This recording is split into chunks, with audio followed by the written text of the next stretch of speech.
Action. అభిమానించే వాళ్ళు ఉండడం ఎవరికైనా ఆనందాన్ని కలిగిస్తుంది. సినీ నటులకైతే అభిమానులు చాలా ఎక్కువ మంది ఉంటారు. ఫ్యాన్స్ స్టోర్స్ కి బూస్ట్ గా వ్యవహరిస్తుంటారు. ఈ అభిమానుల వల్ల ఆనందమే కాదు, కొన్నిసార్లు ఇబ్బంది కూడా పడుతుంటారు. తాజాగా రన్ రాజా రన్ బ్యూటీ సిరత్ కపూర్ కు ఓ వీరాభిమాని రక్తంతో ప్రేమలేఖ రాశాడు.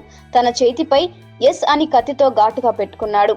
ఈ విషయం తెలిసి సీరత్ కంగారు పడింది.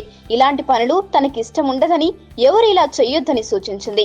ఈ సంఘటన టాలీవుడ్ ఫిట్ బ్యూటీ రకుల్ ప్రీత్ సింగ్ ని కలిచివేసింది. వెంటనే సోషల్ మీడియా వేదికగా అభిమానులకు సందేశం ఇచ్చింది. ప్రతి ఒక్కరి జీవితం ఎంతో విలువైనది. తమను తాము ముందుగా ప్రేమించుకోవాలి, ఇలా గాయపరుచుకోవద్దు. అభిమానం ప్రదర్శించడానికి ఎన్నో మార్గాలు ఉన్నాయి. రక్తంతో ప్రేమలేఖ రాయడం దారుణం, ఎవరు అలా చేయొద్దు అంటూ ట్విట్టర్ లో పోస్ట్ చేసింది. రకుల్ చెప్పిన మంచి మాటను కొంతమంది అయినా పాటిస్తారనడంలో ఎటువంటి సందేహం అవసరం లేదు.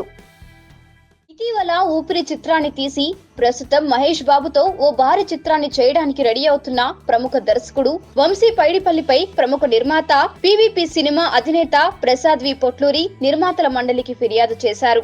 ఊపిరి సినిమా మూలంగా తాను 21 కోట్ల